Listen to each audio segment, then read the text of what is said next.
Hello everyone, good morning. आज 27 मार्च है और कल के अखबारों में एक खबर प्रकाशित हुई थी।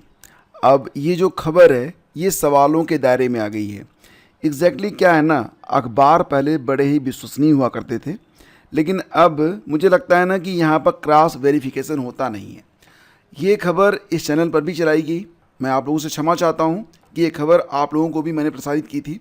कारण क्या था? कारण ये था कि ये जो खबर थी ये लगभग सभी अखबारों में थी, तो मुझे लगा कि एक साथ सभी अखबारों में गलत न्यूज़ नहीं आ सकती, इसलिए मैंने ये खबर आप लोगों के लिए चलाई थी।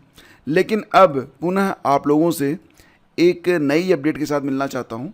यहाँ पर आपको बताना चाहता हूँ कि केवीएस ने एक पब्लिक नोटिस जारी की है और यहाँ पर उसने कुछ फेक वेबसाइट्स के बारे में आपको अलर्ट किया है और ये कहा है कि कृपया आप लोग ये जो वेबसाइट्स हैं इस पर आप लोग विजिट ना करें और जब तक ऑफिशियल वेबसाइट पर कोई सूचना ना आए तब तक आप इस पर भरोसा ना करें। यानी कि ये जो खबर आ रही है कि 3 चरणों में होगी केंद्रीय विद्यालयों में शिक्षक भर्ती, ये खबर भी संदिग्ध है। अभी तक केवीएस ने इस पर कोई निर्णय लिया नहीं है। हालांकि मैंने कल आप लोगों से कहा था कि अभी निर्णय नहीं हुआ है, आगे निर्णय हो सकता है, लेकिन फिर भी ये खबर चलाई गई तो आई एम सॉरी। लेकिन अब यहाँ पर जो केवीएस ने नोटिस लगाई है, 25 मार्च को ये नोटिस लगाई गई है। क्या कहा जा रहा है पहले इसको देखते हैं। देखो, ये पब्लिक नोटिस है फॉर एवरीवन। कहा जा रहा है कि it is hereby informed that Kendriya Vidyalaya Sangathan, जो कि an autonomous body under the ministry of education government of India है, has no connection with fake websites running with the following URL. खासतौर से एक यूआरएल यहाँ पर है जिसके बारे में यहाँ पर आपको अलर्ट किया गया है कि ये जो वेबसाइट है ये फेक है। इस पर कोई भी न्यूज़ अगर है तो उसे आप बिल्कुल भी भरोसा ना करें, ये फेक है। मतलब इस पर केवीएस की कोई जिम्मेदारी नहीं है।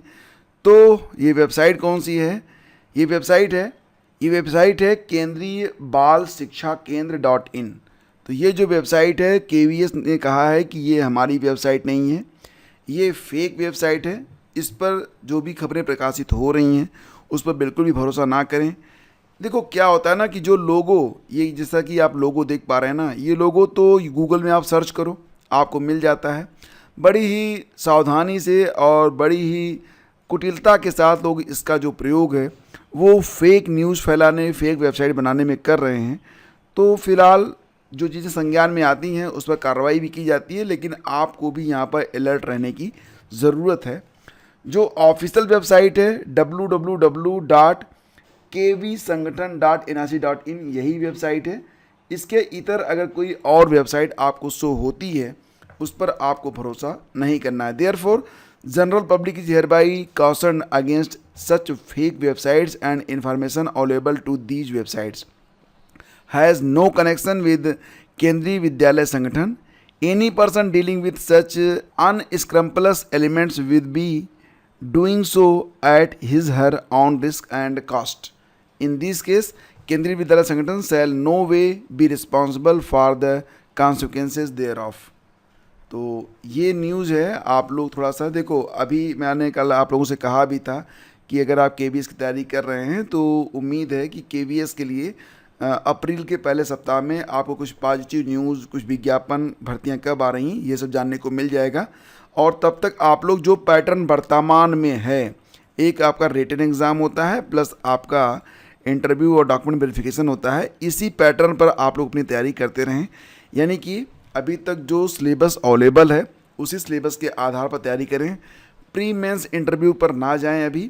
अभी आप लोग सिर्फ एक रिटन एग्ज़ाम जैसे कि हो रहा है प्लस इंटरव्यू या डॉक्यूमेंट वेरिफिकेशन जो भी होता है उसी के मुताबिक अपनी तैयारी जो है वो आगे बढ़ाएं। ठीक है। अब देखो फ्रेंड्स, क्या हो रहा है ना, शिक्षा का स्तर देखो। यहाँ पर क्या हो रहा है कि जो बच्चे हैं वो पढ़ते नहीं हैं और पास होने के लिए क्या क्या काम करते हैं। ये जो स्थिति है सिर्फ बोर्ड तक सीमित नहीं है। आप डिग्री कॉलेज में भी जाओगे, वहाँ पर भी जब कॉपियों का मूल्यांकन होता है तो वहाँ पर भी यही स्थिति है। नोट तो बहुत सारे वहाँ पर भी चिपकाए जाते हैं, लेकिन आजकल क्या होता है ना, वहाँ पर बड़ी कड़ाई से लोग जांच कर रहे हैं एक एक कॉपियों की और सब लोग देख लेते हैं। पैसे तो बहुत निकालते हैं और निकालते मतलब निकलते हैं उसमें से। तो सारी चीज़ें यहाँ पर हैं मतलब ये ना, लोग मेहनत नहीं करना चाहते, एक डिग्री लेना चाहते हैं, पास होना चाहते हैं। अगर ऐसी स्थिति में आप पास हो भी गए तो क्या आपको जॉब मिल पाएगी? क्योंकि कंपटीशन तो बहुत टफ है, आप देख ही रहे हैं। एक अनार तो 1 लाख बीमार वाली स्थिति है। ऐसी कंडीशन में सिर्फ आप एक बेरोज़गार बन के ही निकलेंगे जिसके पास एक सर्टिफिकेट होगा। तो पता नहीं क्या हो रहा है वर्तमान पीढ़ी को, सबसे ज़्यादा समय तो उसका इंटरनेट खा रहा है, बाकी समय जो बच जा रहा है वो रील बनाने में और देखने में चला जा रहा है। तो बाद में इनको ये लगता है ना कि 500 रुपये का नोट चिपका दो, सामने वाले की नीयत ख़राब हो जाएगी, वो हमको पास कर देगा। लेकिन सारे शिक्षक ऐसे नहीं होते भाई साहब, एक दो की बात मैं नहीं करूँगा, लेकिन मोस्टली अगर ऐसी चीज़ें होती तो ये खबर आप अखबारों में नहीं देखते कि बोर्ड की कापियों से हो रही है 500 के नोटों की वर्षा। यूपी बोर्ड कापियों में इस बार धनवर्षा हो रही है, 500 के नोट निकल रहे हैं। शिक्षक गदगद हैं, लेकिन निराश इस बात को लेकर हैं कि छात्रों की लिखावट और ज्ञान के स्तर में बेहद गिरावट है, वह निम्नतर श्रेणी में पहुंच रहे हैं। 50% छात्रों में ही विषय संबंधी ज्ञान मिल रहा है। जीआईसी में बोर्ड परीक्षा कापियों का मूल्यांकन चल रहा है। शिक्षकों का कहना है कि गणित, मैथ, फिजिक्स की कापियों में 500 के नोट मिल रहे हैं। एक शिक्षक को एक बंडल कापी में 47 रुपये मिले। फिजिक्स की कुछ कापियों में महज चौपाई लिखी मिल रही है, पास करो तो जीजा, नहीं तो हम तुम्हारे जीजा, बाप के असली औलाद हो तो पास करके दिखाओ। जैसी पंक्तियाँ कापियों में लिखी मिल रही हैं उसे पढ़कर शिक्षक लोटपोट हो रहे हैं। बाप के असली औलाद हो तो पास करके दिखाओ। लिखने वाले छात्र ने विषय पर कुछ नहीं लिखा, 500 की नोट रखकर पास करने की गुजारिश की। बाप की असली औलाद हो। देख रहे हैं आप, अब क्या कहा जाए। दिव्यांगों को पढ़ाने वाले 7,000 शिक्षकों की नियुक्ति जल्द। जैसा कि आप लोगों ने देखा था कि हाल ही में केंद्रीय स्तर से भी इस बात की जो है न्यूज़ आ रही थी, और ये कहा गया था कि जितने भी दिव्यांग या फिर स्पेशल क्लास के बच्चे हैं जो कि मतलब सामान्य बच्चों के साथ नहीं पढ़ सकते हैं, समावेशी शिक्षा, इंक्लूसिव एजुकेशन के लिए फिट नहीं हैं, उनके लिए दिव्यांग के लिए जो होता है ना स्पेशल बीएड यानी कि विशेष शिक्षकों की नियुक्ति की जाए।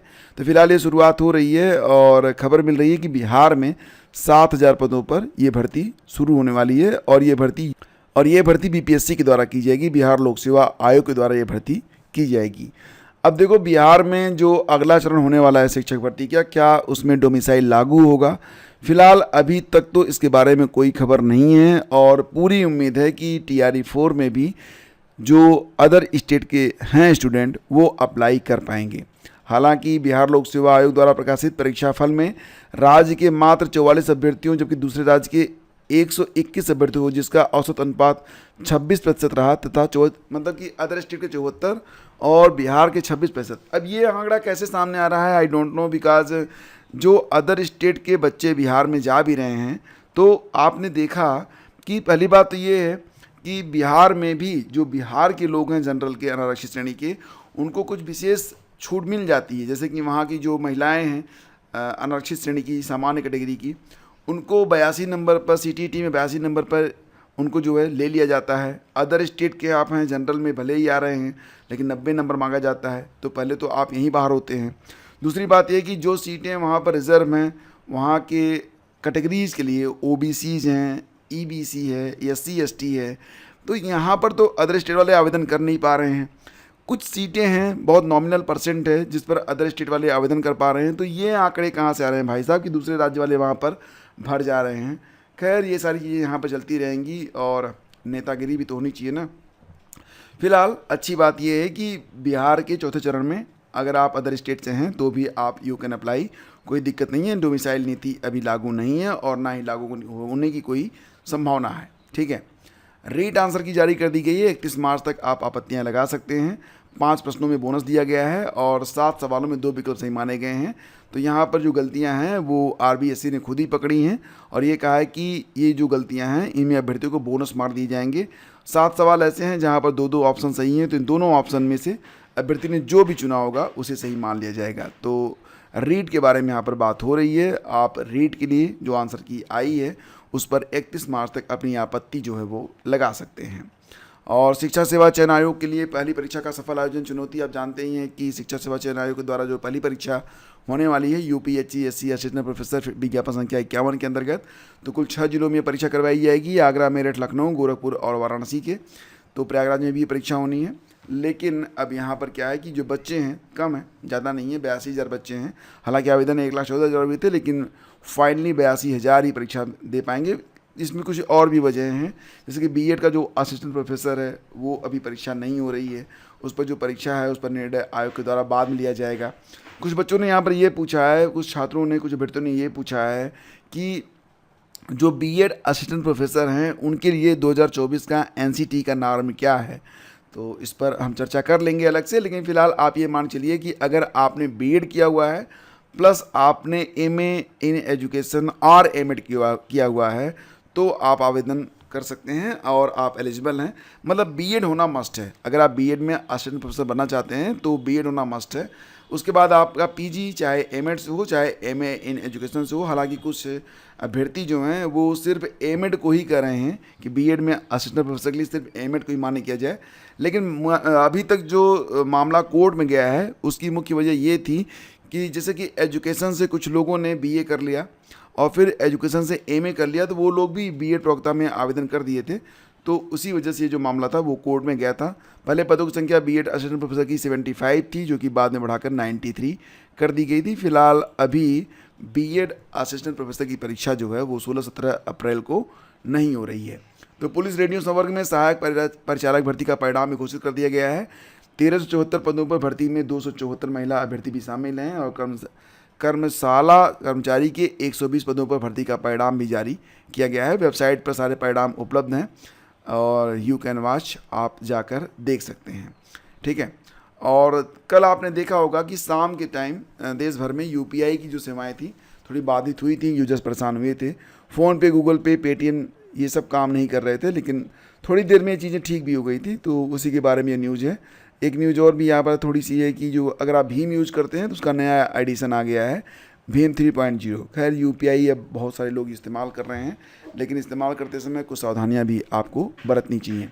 तो फ्रेंड्स, ये थी आज की pre update. Thank you so much for watching to us and joining us. अगर सेशन आपको पसंद आता है फ्रेंड्स तो इसे लाइक और शेयर किया करें, अपने व्हाट्सएप पर स्टेटस डाल दिया करें, या फिर जिस भी एजुकेशन ग्रुप से आप जुड़े हुए हैं आप वहाँ पर इसे शेयर कर सकते हैं। शेष अगले वीडियो में। Have a great day. जय हिंद।